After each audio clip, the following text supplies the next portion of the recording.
उत्तर भारत का एक गांव, नाम था रामपुर। यह गांव देखने में शांत लगता था। चारों ओर हरे भरे खेत, कच्चे घर, पगडंडियां और मंदिर की घंटियों की गूंज। पर इस गांव की हवा में एक गहरी खामोशी थी। यह खामोशी थी बेटियों के लिए नफरत की। गांव में अक्सर कहा जाता, लड़का हुआ तो घर में रोशनी, लड़की हुई तो अंधेरा। लड़की पराया धन है, बोझ है। गांव की चौपाल पर बैठे बूढ़े अक्सर कहते, बेटा हो तो नाम रोशन करता है, बेटी तो बस दहेज का दुख। यहाँ बेटियों का जन्म मानो गुनाह हो। अक्सर खेतों के किनारे अफवाहें उड़ती कि फलां घर में बेटी पैदा होते ही उसे गायब कर दिया गया। लोग समझते थे कि बेटी पालने से बेहतर है उसे जन्म लेने ही न दिया जाए। ऐसे ही माहौल में किसान रामकिशन और उसकी पत्नी सरोज के घर बच्ची का जन्म हुआ। रामकिशन की आंखें उम्मीद से चमक रही थीं, शायद बेटा होगा। लेकिन जब दाई ने हाथ में लपेटकर बेटी दी तो पूरे घर का माहौल बदल गया। बुजुर्ग दादी बड़बड़ाने लगी, हाय राम, फिर लड़की? अब कौन समझाए इनको? घर में पहले से 2 लड़कियां हैं, अब तीसरी भी आ गई। हमारा कुल तो डूब गया। रामकिशन का चेहरा उतर गया, लेकिन माँ सरोज ने बच्ची को सीने से चिपकाकर कहा, यह मेरी शक्ति है, यह मेरी माँ दुर्गा का रूप है। चाहे पूरी दुनिया इसे बोझ कहे, मेरे लिए यह आशीर्वाद है। बच्ची का नाम रखा गया गौरी। गौरी के जन्म की खबर फैलते ही आस पास की औरतें आकर कहने लगीं, बेचारे रामकिशन, 3 लड़कियां, अब तो खेत बेचकर दहेज देना पड़ेगा। बेटियों के घर में तो सुख नहीं टिकता। सरोज को हर कोई ताना मारता, लेकिन सरोज हर बार कहती, जिस घर में बेटी जन्म लेती है वहाँ लक्ष्मी आती है। मुझे अपनी गौरी पर गर्व है। गौरी धीरे धीरे बड़ी होने लगी। उसके चेहरे की मासूम मुस्कान सबका मन जीत लेती। उसकी आंखों में कुछ अलग ही चमक थी, मानो उसमें कोई छिपी हुई शक्ति हो। गौरी को बचपन से ही पढ़ने का शौक था। स्कूल जाते समय वह रास्ते में फूल तोड़कर कहती, देखो माँ, यह फूल माँ दुर्गा के चरणों में चढ़ेगा। वह अक्सर अजीब सवाल पूछती, माँ, लोग नवरात्र में कन्या पूजन क्यों करते हैं? अगर हर कन्या में दुर्गा है तो फिर कन्याओं को जन्म से पहले ही क्यों मार दिया जाता है? सरोज उसकी बात सुनकर चुप हो जाती, कभी कभी आंखें भीग जाती। गांव में एक घटना हुई जिसने गौरी के दिल को झकझोर दिया। मजदूर हरिराम की पत्नी को बेटी हुई। घर के बुजुर्गों ने कहा, बेटी पालने का खर्च कहाँ से आएगा? इसे अभी खत्म कर दो। गौरी ने सुना कि वह नवजात बच्ची अगले दिन नहीं रही। गौरी ने माँ से पूछा, माँ, उस बच्ची को क्यों मार दिया? क्या वह भी दुर्गा नहीं थी? सरोज की आंखों से आंसू बह निकले। उसने बेटी को गले लगाकर कहा, बेटा, यही समाज की कड़वी हकीकत है, लेकिन शायद तेरे जैसे बच्चे ही इस सोच को बदलेंगे। गौरी की छोटी सी आंखों में आंसू थे, पर साथ ही दृढ़ता भी। कुछ ही दिनों बाद नवरात्रि आई। गांव में बड़े बड़े पंडाल लगे, मूर्तियां सजाई गईं। ढोल नगाड़ों की आवाज गूंज रही थी।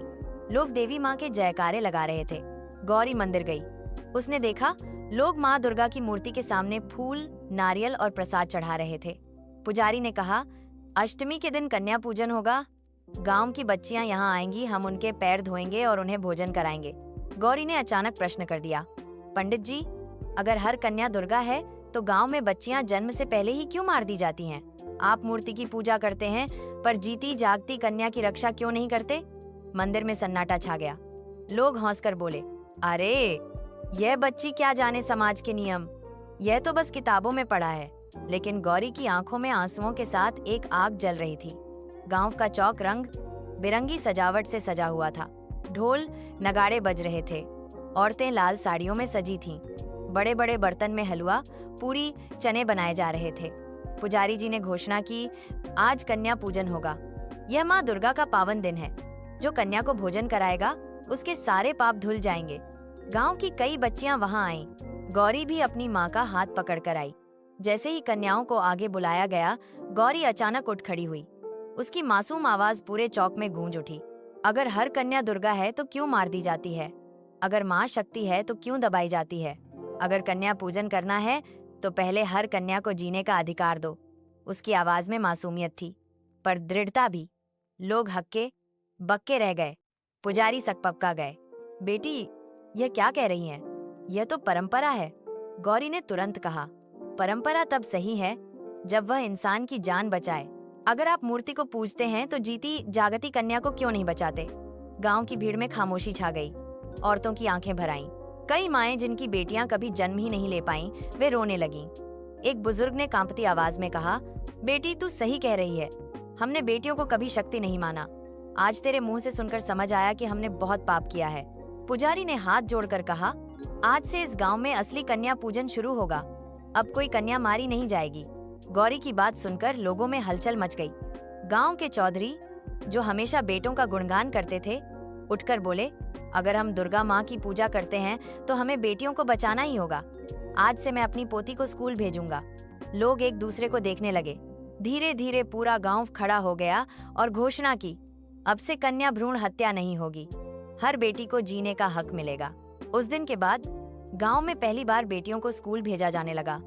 लड़कियों को पढ़ने के लिए किताबें दी गईं।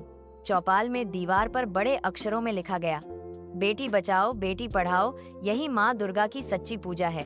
गौरी जहाँ जाती लोग उसे आशीर्वाद देते। बुजुर्ग कहते, यह हमारी जीवित दुर्गा है।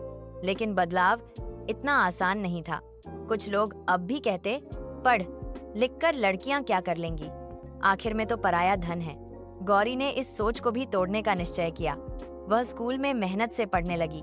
टीचर जब उससे सवाल पूछते तो वह आत्मविश्वास से जवाब देती। गौरी ने अपनी सहेलियों से कहा, हम सब मिलकर दिखाएंगे कि बेटियां किसी से कम नहीं। गौरी ने पढ़ाई में गांव का नाम रोशन किया। वह ब्लॉक स्तर की प्रतियोगिता में प्रथम आई। मंच से जब उसका नाम पुकारा गया तो पूरे गांव का गर्व आसमान छू गया। गांव वाले अब कहते, यह वही गौरी है जो पहले बोझ समझी जाती थी। आज यही हमारी शान है। धीरे धीरे गांव में बदलाव गहराने लगा। जहां पहले बेटी जन्मते ही मातम छा जाता था, अब खुशी मनाई जाती। लोग मिठाई बांटने लगे। स्कूल में लड़कियों की संख्या बढ़ने लगी। गांव की औरतें जब गौरी को देखती तो कहती, तू सचमुच माँ दुर्गा का रूप है जिसने हमारी सोच बदल दी। गौरी अब किशोरी हो चुकी थी। नवरात्रि का वही अष्टमी का दिन फिर आया। गांव में फिर कन्या पूजन हुआ। गौरी को मंच पर बुलाया गया। उसने मुस्कुराकर कहा, मूर्ति की पूजा करना आसान है, पर असली पूजा तब है जब हर बेटी को जीने का हक मिले, पढ़ने का हक मिले और सम्मान मिले। हर बेटी में माँ दुर्गा है, बस उसे पहचानने की जरूरत है। लोगों की आंखों से आंसू बहने लगे। जयकारा गूंज उठा, जय माता दी, बेटी की जय हो। गौरी की आवाज अब गांव ही नहीं, आसपास के कस्बों तक गूंजने लगी। लोग उसे जीवित दुर्गा कहने लगे। उसकी माँ सरोज गर्व से भर उठी, मेरी बेटी ही मेरी शक्ति है, मेरी माँ दुर्गा का आशीर्वाद। गांव में अब कोई बेटी बोझ नहीं कहलाती थी। गौरी ने साबित कर दिया कि असली पूजा मूर्ति में नहीं, बल्कि हर बेटी को बचाने और सम्मान देने में है। यह कथा हमें सिखाती है कि समाज की सोच एक आवाज से बदल सकती है। बेटी कभी बोझ नहीं, बल्कि शक्ति है। अगर हर बच्ची को अवसर मिले तो वही समाज की दुर्गा बन सकती है।